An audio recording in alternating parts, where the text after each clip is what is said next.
Welcome to the 9th edition of the What's Next Leadership series of webinars. Today, we will be discussing new leadership styles in a rapidly changing environment. My name is Sharad Agarwal. I'm the CEO of CyberGear and the founder of onlywebinars.com. Like always, we have a global panel from US, Europe, and Middle East. First up, let me introduce to you John Scott Turco, founder of Humanix, based in New York. He has been coaching CEOs on leadership issues for more than 15 years and is regarded as an authority in the leadership domain. Next on is Rajeev Daswani, always smiling, and appropriately the founder of a happiness coaching center right here in Dubai. He's been on several panels for global world-class events, and you can consult him on well-being and positive workplaces. Next on is Arnaud Collery, coming in from France, probably the busiest guy on the planet, in my opinion. He's the founder of Humaneva and is also the pioneer of the Chief Happiness Officer and author of Mr. Happiness. We are also joined by two guest panelists, both from New York, Jenn Cody, hi Jenn, and Osnat Benari, hi Osnat. Let me introduce Jenn to you. She's the founder of Follow Your Bliss. She has already enriched the lives of thousands of people through select one-on-one coaching sessions, workshops, retreats, meditations, and I believe she also runs a very successful podcast. Osnat is the co-founder of Dragons Can Fly. I believe it's her new venture in the Web3 domain, and she also runs this creative agency. She has tons of experience in the corporate world, and I know she is soon launching her book, which is called Starting from Scratch, Manage Change Like Your Career Depends on It. I'm going to start with Osnat. I was very curious to know why you named your agency Dragons Can Fly.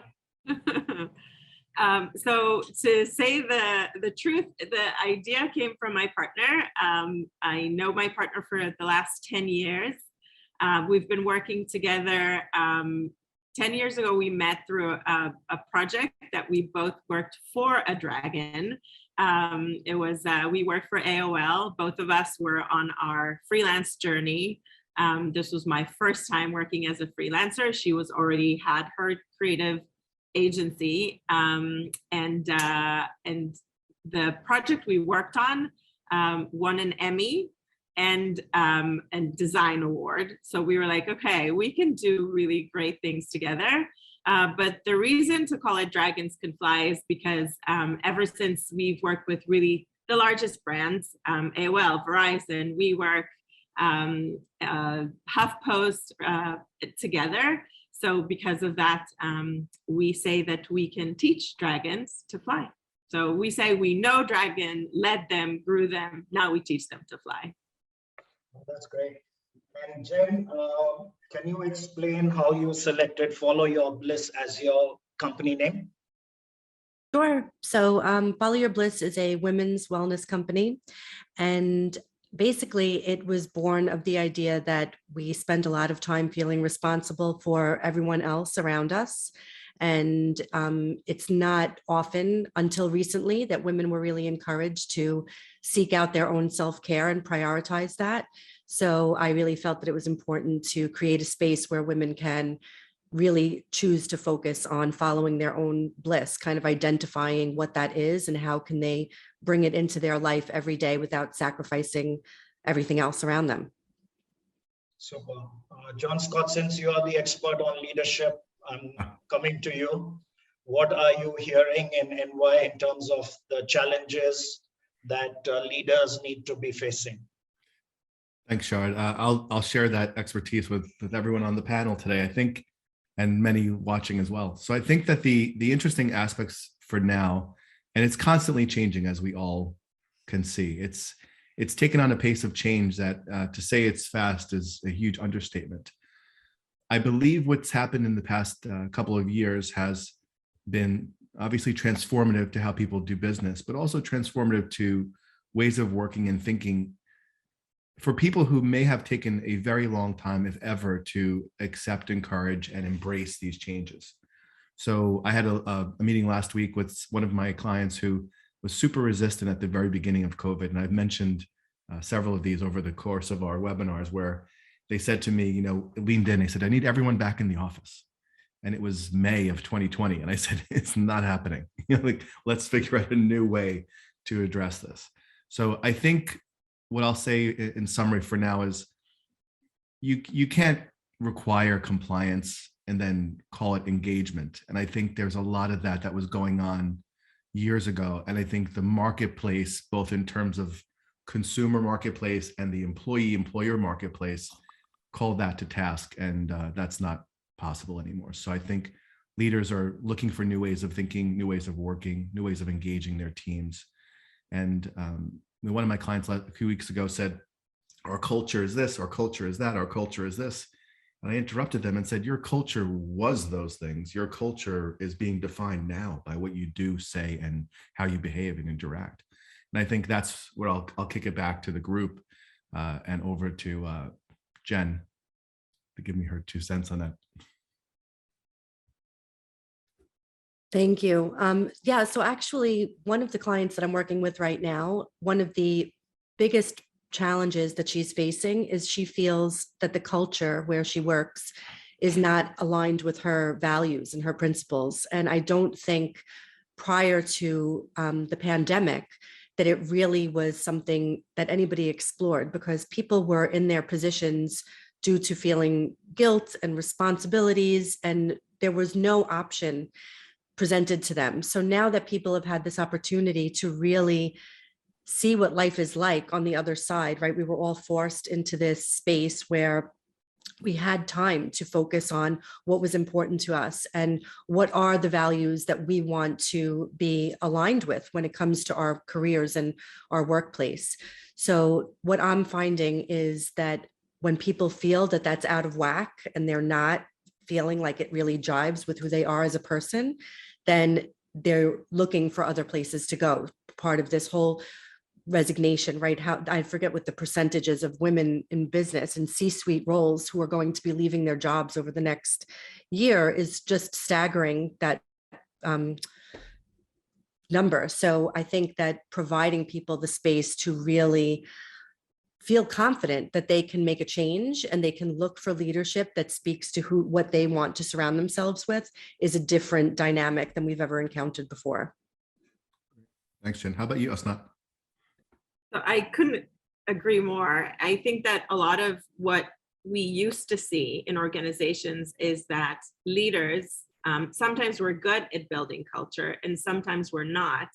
But even the ones who struggled to do that, they were covered by the organization and other leaders doing other things that included their team. So, the events we were doing, the happy hours, the all hands, and then some leaders that didn't invest in it were given the backwind of their peers that did take care of that.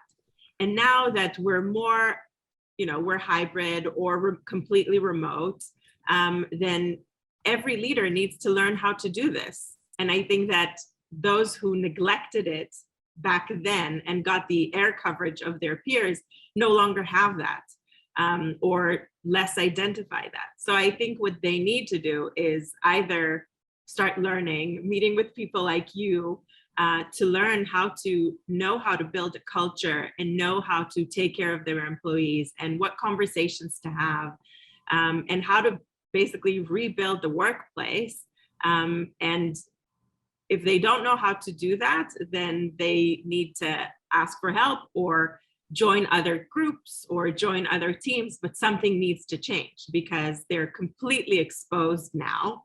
and don't get that air coverage that comes from, you know, a brick and mortar kind of, okay, let's go to the office type of culture that used to be built.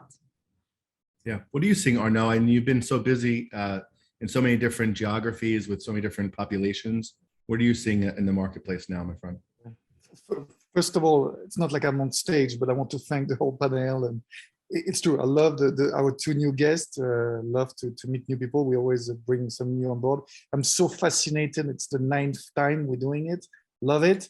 You know, it all come down for, we were the 4 of us in Dubai and we're having a coffee. And someone said, what's next? And John said, that could be the name of our regular webinar. And here we are. So I love it. I love continuity and someone say, you know, I think Rockefeller said once you'll see or you'll understand someone successful is based on the quality of relationship over a long period of time, right? Which is exactly what we're building here. 4 things I've noted for me, what I've seen recently, right? So one is, and I was talking on stage yesterday in Paris in a big marketing for good conference. For me, there is no more mid-term. Like it seems many companies before there was a 3 years plan in most products, in most vision. And now it seems there is a really long-term purposeful vision that it's being built in most people's soul and in organization and into management team. Like we really work for the very first time, I think, on a long-term vision close to the real value you have, like the reason why such and such a company was built. And there's a priority over short-term as well, right? There's a priority for just for cash flow. So people it seems they have both heads, right? One for long-term and one for revenue stream, short-term revenue stream, just to keep the company afloat or the marketing afloat or whatever. So it's fascinating. Before we would always talk about, basically a half-ass vision, right? A half-ass commitment on everything. And now it seems to me, those who are making the commitment, the time, are really on, let's build a real long-term vision based on what everyone think in the company. And in the meantime, what product sell. Let's keep selling and more and faster and more marketing. So first thing. Second thing, it seems I'm starting to see more, I'm also based in Europe where I think there's less inclusion than New York, where I was based for 10 years. I think they start to really get the concept of diversity of inclusion, not just men, women, but colors and ages. They're starting to understand the world. And I'm trying to take a step backward of the whole world, right? It seems they really understand of what inclusion is and how inclusion brings creativity, more idea. You need people from not just different sex or different countries, but different age, different social background to make a team work. And then the third is talent management is totally changing from going after the youth, after the really young people, and they understand their priority is wellness. That's it. It's wellness over work. I mean, it's unbelievable. I was asked to coach for a special business case study for just a few hours, some of the best business students of France lately for a very marketing business case with Coca-Cola. And it's unbelievable. I mean, it's just, they can have the best head, the best ambition, but work comes after anything on their personal agenda, anything. I mean, there was this student, he was in Vietnam, and he's like, can you move the meeting at, and because it was 10 p.m. in Vietnam. I'm like, no, we're not moving the meeting for you. In your work life, you will have to work at midnight sometimes. And I mean, quality of life, that's my business. Sometime you will have to work at midnight. I'm sorry. And it just like smileys and bunch of emoticons. I was like, what? So, I mean, this is what I've seen, and I've not just seen with this group, with many young group I've been working with lately on different things. So no more midterms, real inclusion, and talent management based on what the youth, the very young, the 20, 23 years old want to live their life, and we have to work around them because they will be the next manager in 5-6 years. So. Sure. How about you, Rajeev? What are your thoughts? We've thrown out so many amazing nuggets here. I mean, if you listen to some of the keywords people have thrown our way today, I mean, Osnat mentioned rebuilding. I mean, it's such a perfect word, right? Looking at what we're talking about today with leadership and the styles of leadership. I mean, there was no, if you go back 10, 12 years, people define leadership in fewer words, but today the color around the leaders and what leadership needs, it's being redefined as we speak. And rebuilding today means different things to different organizations and different industries. I don't think there's a blue book out there that tells you exactly what's the best leadership style. But what I do see is that there are some things that we need to start paying more attention to. Sharad, you used the word nimble. I'm going to also invite you to speak soon because you used the word nimble when you described this in the post earlier. And I don't know if you guys saw the poll I threw out there. I said, hey, what does nimble mean to you guys, right? Because the word nimble, even a simple word as short as nimble, means so much to different people. Does it mean to be more agile, more adaptable, more flexible, emotionally intelligent? What is today's leader going to look like? With some great points that are now you brought up here. And I thought now to every one of us on the panel and you out there listening, we're talking about leadership styles in a changing environment. Being nimble. Sharad, since you posted it, tell us, what does it mean to you and how does it apply to the discussion today? There have been so many learnings, since COVID hit all of us. There was not a single CEO who was prepared for that. And we've all, learned so much. And some of my takeaways are, a lot of my business, at least now, is global. So I'm talking to San Francisco and then New York and then London and then Australia, working across time zones. And I'm really struggling with that work-life balance that we keep talking about, not getting enough sleep, disturbing my family because I work from home and I make these calls all the time, in different time zones. So if anybody on the panel has some good advice for CEOs or leaders to, be efficient and yet get that pause that we need from business, I think that's one of the critical things that leaders need to come to grip with. And maybe Osnat has some ideas on work-life balance, and maybe Jenn also, because she does all these lovely retreats.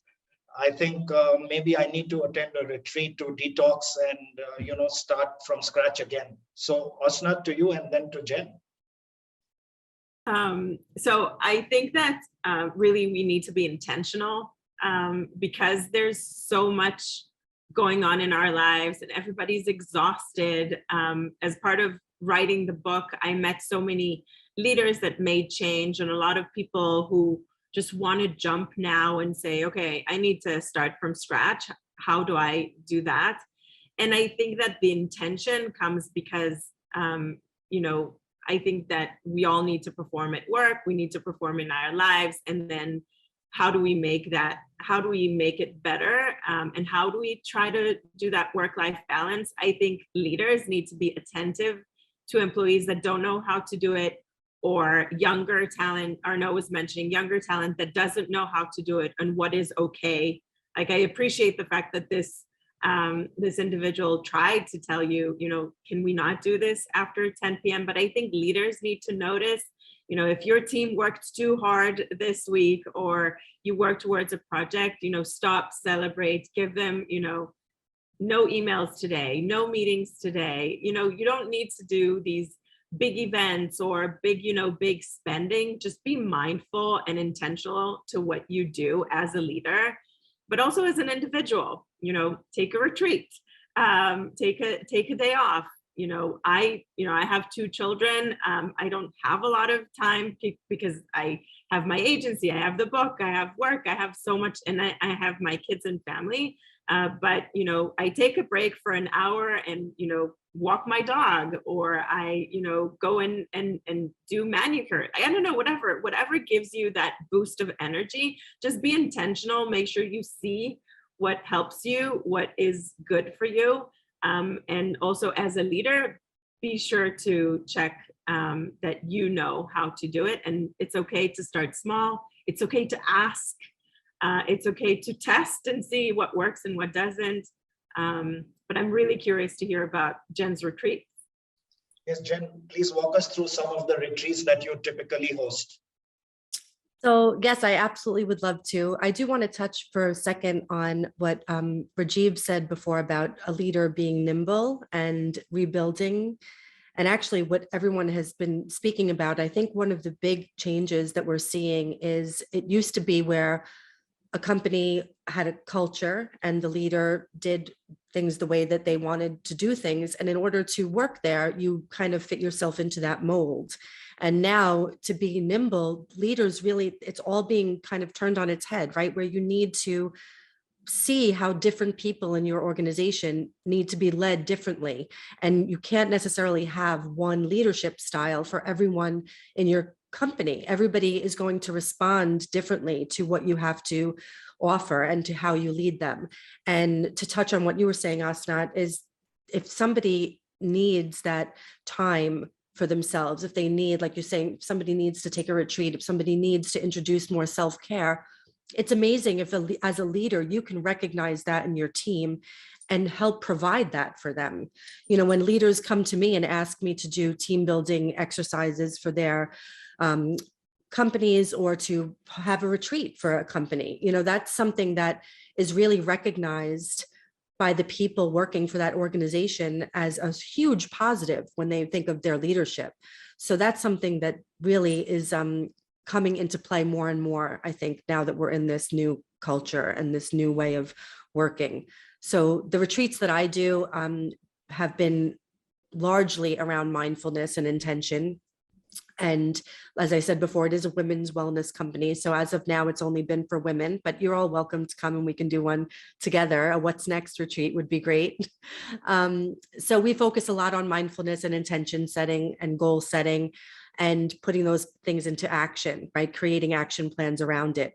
And actually for the first time this year, I do have a retreat called Spring into Action, which is going to be very much focused on a specific goal that someone may have, maybe as a leader or as someone who is starting a new company or trying to change the way they do things, and really having them sit for an entire weekend and just a very immersive experience in figuring out what they need to do next to bring all of their goals and intentions to fruition. So I'm excited about it. I think it's going to be great. Great. John Scott, have you already attended a retreat or not yet?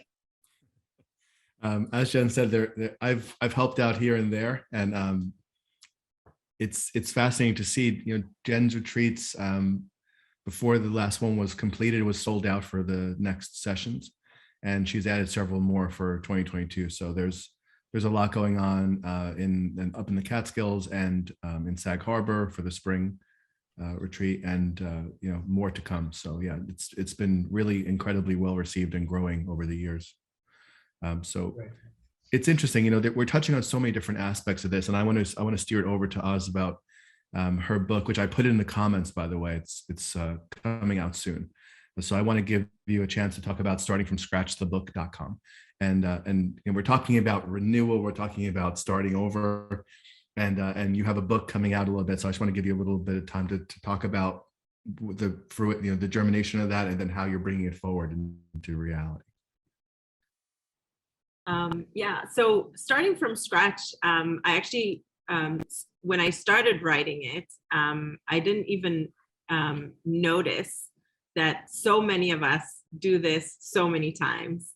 I started by writing my experience and how I needed to start from scratch. But the more and more I dug into my experience and reverse engineer the tools that I had or learned to master, they were all the same tools. And the more I interviewed people, and the book covers interviews with more than 20 people that started from scratch once or more in their life, everybody had the same 6 steps that I mentioned in the book. And I think that, and obviously resilience is a big part of it. And some people are more resilient and some people need help from people like you guys. But I think that a lot of it starts, I actually posted something on LinkedIn, and Jenn was mentioning the great resignation or great realization. There's a quote that says, change the changeable, accept the unchangeable, and remove yourself from unacceptable. And Oh, wow. I like this quote because the great resignation comes from people who want to start from scratch. But is it the right time to start from scratch? And I talk about this in the book, like to just do a little bit of homework. There are things that we don't agree with and are changeable in an organization.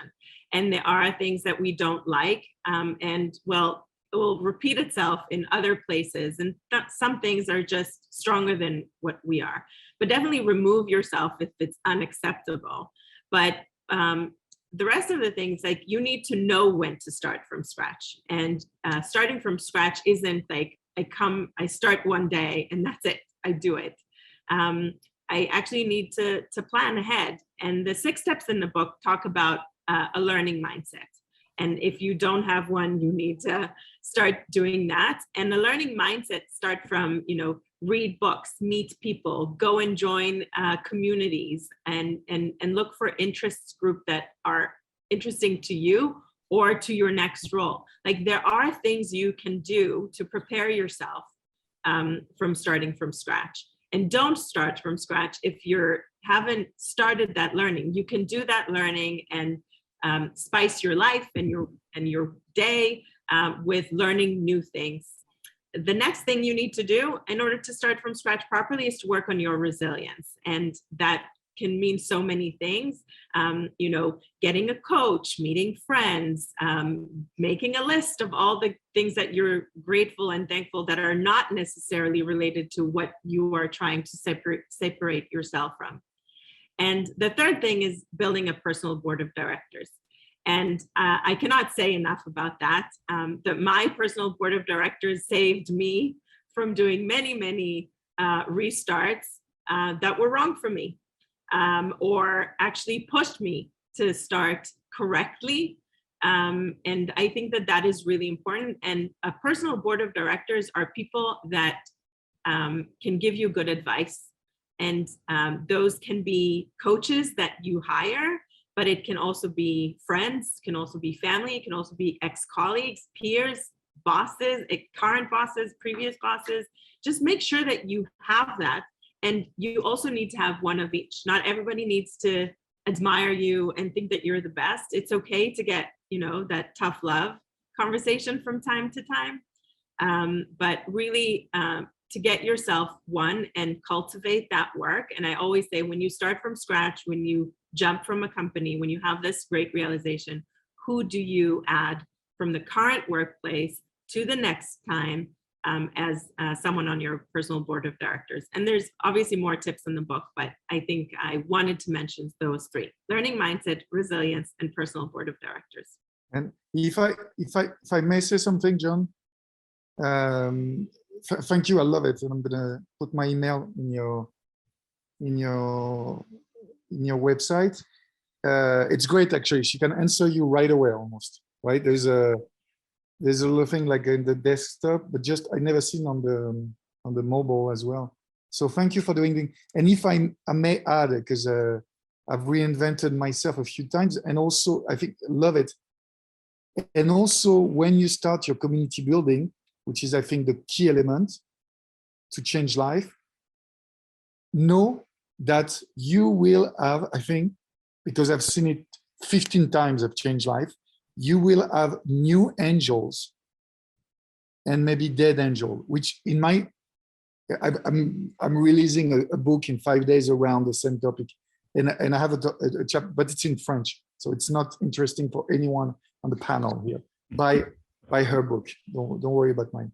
But what I say is what I've seen over and over and over whoever builds helps you. So you have your board of director like you have those 5, 6, 8, 10 core people that will be there no matter where you are in the world, no matter where you're building.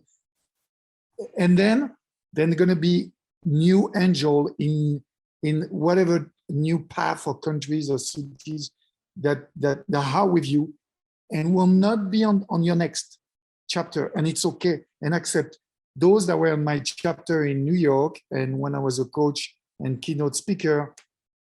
Unfortunately, many of them are not here when I'm building this platform we're building now. And we have new angel. We are in Bordeaux, France, and I'm part of the French tech community. I don't know if many of them will be there on my next chapter of life in 3 years, but I know that now in advance, and I'm fine. It's just the way the life works. So we've got those new angels, but be convinced that you will find new angel. I'm saying that because I have to coach in 15 days, 25 guys, 45 years old. They all fired sales team. And they've been told you're selling like in the 80s by the organization. We bring in young people. Imagine they're 45, they don't know where to go.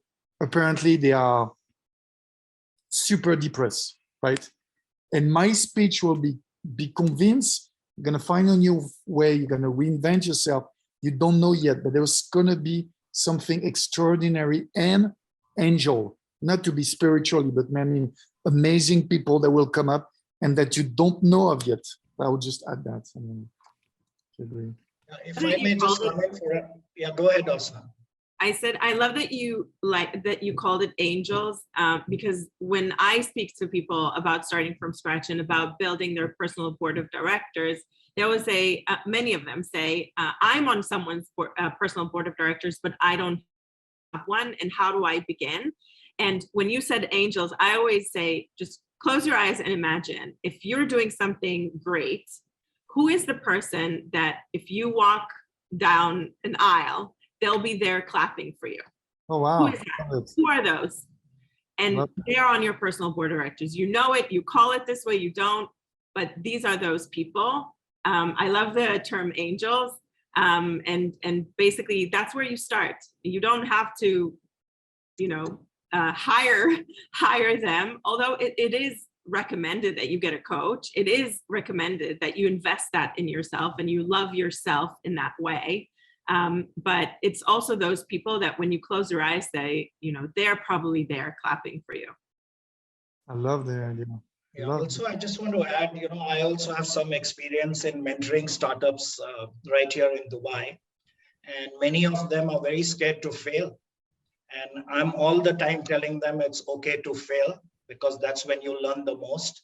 And I probably have shared this real story in one of the earlier episodes, which has stuck to me all these years. I happened to be attending the government summit in Dubai, which is an annual feature. And there was a speaker from Google, I remember, and I happened to ask him what makes Google so unique, as a company on the planet. And he thought for a while and said, at Google, we celebrate failure. We celebrate failure.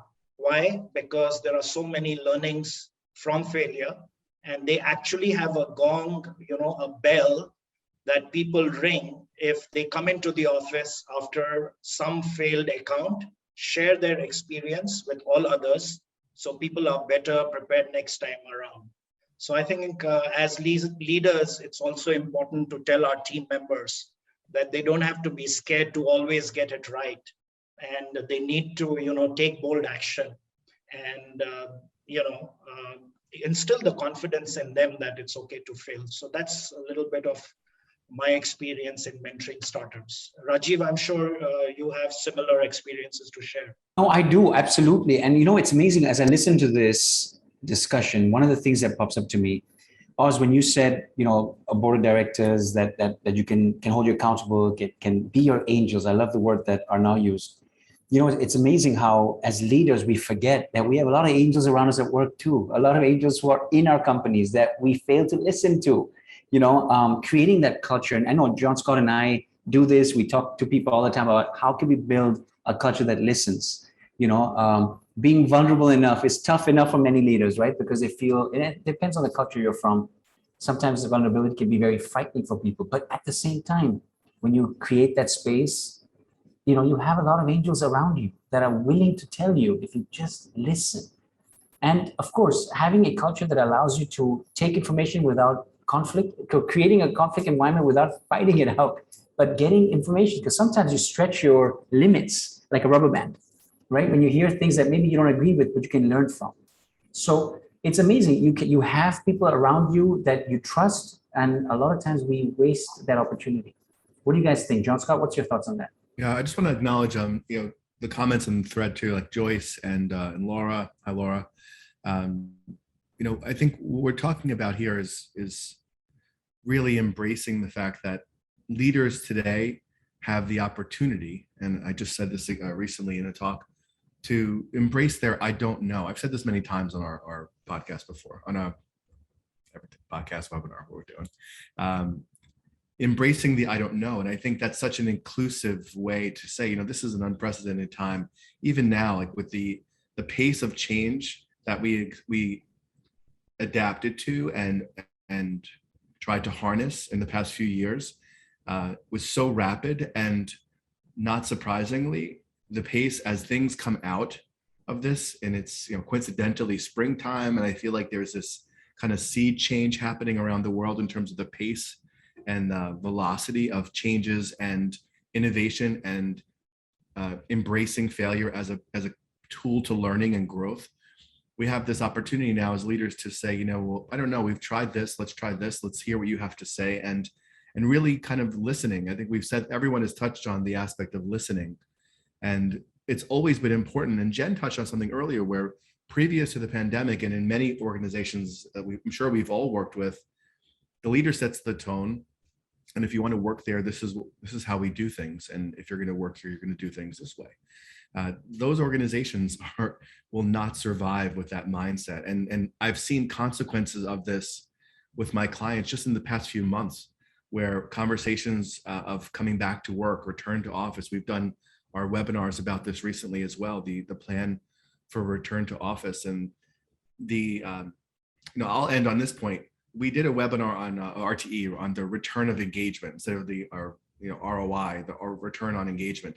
So I think that leaders today are understanding, based on everything everyone has said in this and all of our previous webinars, that you have to listen and you have to try things that you don't know are going to succeed. If you're hesitant to start from scratch, if you're hesitant to start over, you're accelerating your own failures, organizationally, personally, you know, market-wise. It's really critical, and I say it with intention because this isn't. You know, these are all real-world consequences we're in the midst of all the time, every day, and if we don't embrace that, you know, some of us. I said this to some people, like, people have asked me, how do you adapt to this, and you don't seem to get stressed out? And I said, I think it's a muscle like everything else, resilience, and getting comfortable with the fact that, okay, that didn't work. What's next? What did I learn? How can I pivot? And what's next? And I think that is an essential skill. It always has been, but the consequences of not having that skill now and going forward are far more dramatic. We're seeing it, right?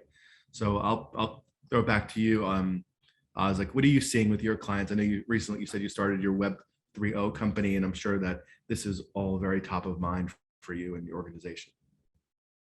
Yeah, I see that resilience to that kind of objection to change. Like, people are wanting, but then they're afraid. And specifically when they come to me, that means that they at least can acknowledge that they need help.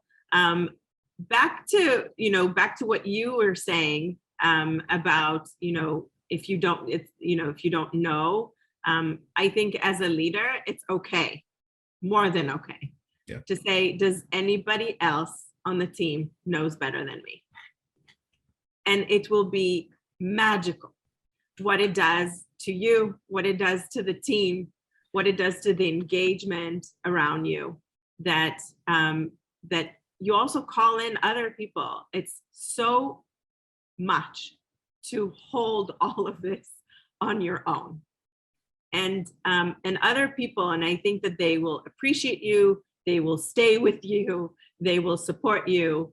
And a leader does not need to be the strongest in the room, does not need to know all the answer. A leader needs to collect the best people around them to kind of, close the gaps on what they have. And I think that a strong leader also is aware of what they don't know.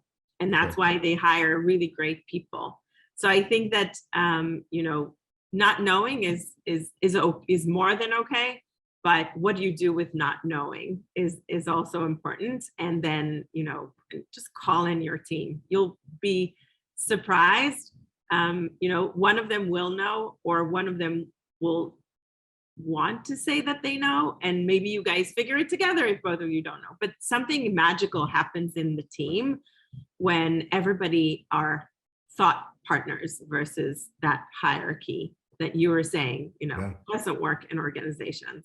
Yeah, it's so true. Thank you, Oz. What's your thoughts, Jen, on this? Well, I think that a lot of times leaders don't even realize the change that they'll see in themselves if they do open up that conversation, right? If they do open up to their team and let them know, I need your help with this. I need to know what your thoughts are, and we can collaborate instead of having this hierarchy of who's in charge and who knows best. And the trickle down effect of how much weight that takes off the leader in general, as well as what it does to the team, having them be included, it changes the dynamic of the entire conversation in such a positive way. And there's so many times that leaders are so like they're clenching on to that, I have to be the one that knows everything. And it just affects the team so negatively. So if they can just open their minds a little bit to being a little more inclusive. And a lot of times, we come from this tradition of people being in charge. And, I don't remember who said something before, I think it was you, Arnaud, about having different ages, right? Like it's so important to have all of the different personalities and take into account what all of them are thinking. Ironically, at the last retreat that I had, it was the first one that we had people aged 18 to 65. And at the end of the weekend, every single person commented on how they did not anticipate how much they would learn from each other with all those different generations and everyone opening up to each other. So I think if leaders would just be a little more open to loosening the reins a little bit, involving the team in the conversation, the impact is really great. Absolutely. It's a great observation. Can I, John Scott, just comment for a minute? I want to recognize a member of the audience. Her name is Leia Hurstel. So I met her on LinkedIn a few months back. She's only 20 and she's running a community of 10,000 women already. So I'm going to hand it over to Leia to introduce herself to the audience and share her story with us. Leia, over to you. Hi, thank you so much, Sharad, for the introduction. And hi, everyone. It's been such a fascinating talk. I love listening to you and your experiences. I'm currently studying economics and business at University College London and finished my diploma in fintech from Harvard University. And I co-founded a fintech platform called On & Co, which digitizes alternative investments using the blockchain technology. And I founded it with my co-founder, Gabriela. So we're both a full female founding team. And so throughout my journey with On & Co, I actually discovered that there is a funding gap crisis for women. And I think it's not only a moral crisis, but I think it's also an economic one as well, and a missed opportunity worth trillions of dollars. Crunchbase data actually shows that less than 10% of all funds that are deployed to technology startups go to teams which include women as founders. So that's how I decided to create the All Stars Women NFT Club and DAO initiative to help close the funding gap for women by shaping a more diverse and inclusive entrepreneurial ecosystem. So All Stars Women is an NFT membership-based club, a collaborative community of female founders and entrepreneurs from various backgrounds and from all around the globe, and in which they have a safe space to get together and access the necessary capital, resources, and tools that they need to make their companies or startups a success. So actually what's special about us in our collection is that the minting proceeds from the collection sale will be invested in the companies of the female-led startups, which are the females, which are part of our community, and the profits will then be redistributed to the community members. So essentially all holders of our NFTs will act as investors indirectly. And we will be redistributing the profits via our own token, which is called the All token. As well, members will have access to, we've put in place a crypto academy, a startup factory, and a recruitment agency, which helps females to find more opportunities in Web3. And we're providing all of this for free to our community members to really help females be more involved and give them access to education for free. Yeah, so in collaboration with Sharad and Only Webinars, you can join us at our next workshop all about DeFi, which will take place in the Nowhere metaverse at the end of April, hosted by Sharon Noller.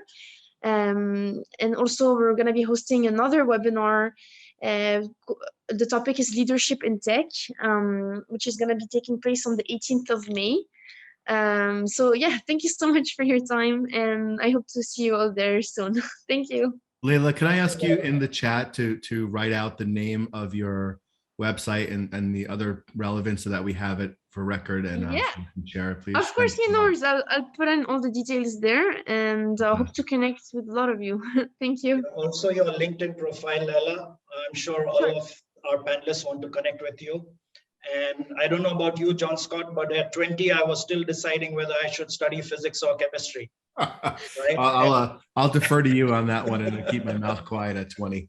So okay, thank you, Leila, for joining us. All the best in your venture. Thank you. Yeah. Bye. Thank you. Thanks, Bye-bye. Leila. And Thank also, we are hosting a webinar for Leila in the metaverse. So it's not going to be a Zoom webinar. It's going to be hosted in the metaverse with avatars, and it's going to be an amazing experience. So I do invite our audience and even all our learned panelists to experience the virtual reality. Because for me, as you might have noticed on LinkedIn, I'm all about the metaverse. I'm sold on it. So much so that I believe that virtual is real. I believe that virtual is real and the future is now. Great. I'm going to allow all of you to just sum up today's conversation and leave our audience with one or two nuggets. So, the takeaways for them. I'm going to start with John Scott. Final comments, go around the room, and then we will close. Thanks, Sharad. I think that I'll just leave it at this. I think being open to ideas and open to an inclusive leadership environment will create the cultures that win going forward. End of story. That's my 2 cents on it. Who wants to go next? Jenn? Sure. Thank you. I agree, obviously, that being open is the #1 priority right now. I think that being inclusive and really seeing the opportunity that leaders have right now in changing how things are done is paramount to change taking place in the culture. So shifting that mindset and seeing this as an opportunity rather than an obstacle is really, I think, the biggest takeaway for this topic. Great. Austin? So first of all, thank you for inviting me to your amazing community. And Leila, congratulations for all that you do. I meet many, many women that start to kind of voice themselves in Web3 and in the metaverse, and I'm very, very excited. And while I appreciate a lot of other organizations that do education and bring more diversity into Web3, what I loved that you mentioned is the recruiting agency, because I think that other than education and awareness, we need women to be in jobs. And specifically for this panel, I think that I'm gonna adopt Arnaud's angels because I like it. I think, starting from scratch is is a capability and a skill that everybody owns if they want it or not. In my book, I call it a spark because it can be internal, it can be external, but just be mindful to what it is. It's not a bad day. But also, there's a quote that I like, which is, day one or one day, but you decide. What is it?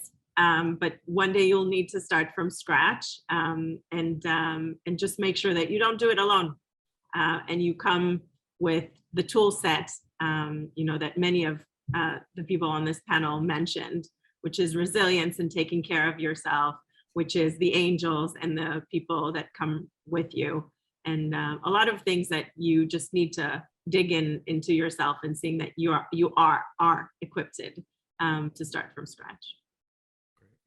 Thank you so much for this advice. Thank you a lot for your compliments as well. Thank you. Arnaud, over to you. Thank you to my 3 male mousquetaires, and thank you to the 3 female mousquetaires. Thank you, Jenn. Thank you, Oz. Thank you, Leila. Also fascinating, of course. I'll try to join you guys, and I've been trying to, read from very far about NFTs and so forth for the last few months, and I really want to dig into it. So I'll try to get into your webinar, because same thing we're looking for. Do we need a NFT for our platform as well? It's fascinating. Well, and last word is, maybe think of what your soul needs to be free in your leadership style. Great. Rajeev, last word to you. The amazing thing about these webinars is we always say and, right? So everything we've all said, and coming in last, I would say, be brave, be loving, forgive yourself for not knowing it all. It's okay. That's the most beautiful thing. We all can start from scratch, right, Oz? And as long as we have the intention and the desire to live through purpose with, creating impact. Ultimately, guys, it all comes down to that, is what impact are we creating? So as leaders, I take one thing powerful away, Jenn, that you threw out, and I wrote that down as well. I've been taking a lot of notes. But I love the fact that we don't have to get stuck to one leadership style. With the world changing, guys, be open to many leadership styles. Find the ones that work for you in your organization. That's my take. Thanks, Rajeev. And if I may close, this morning when I woke up and got onto my mobile and got onto LinkedIn, this quote from Deepak Chopra was staring at my face, and I thought I will find time to narrate this to all panelists and our audience. And it goes something like this: to make the right choices in life, you have to get in touch with your soul. To do this, you need to experience solitude, because in the silence, you hear the truth and know the solutions. I think this is very appropriate for our times, for leaders and others. So I would like to thank each one of our panelists for investing your 60 minutes with us, and also to our wonderful audience. Stay tuned for more webinars. All you need to do is go to onlywebinars.com, and you will find at least 5-6 webinars in the coming weeks. Just register, and we will see you on the other side. So thank you all, and bye for now.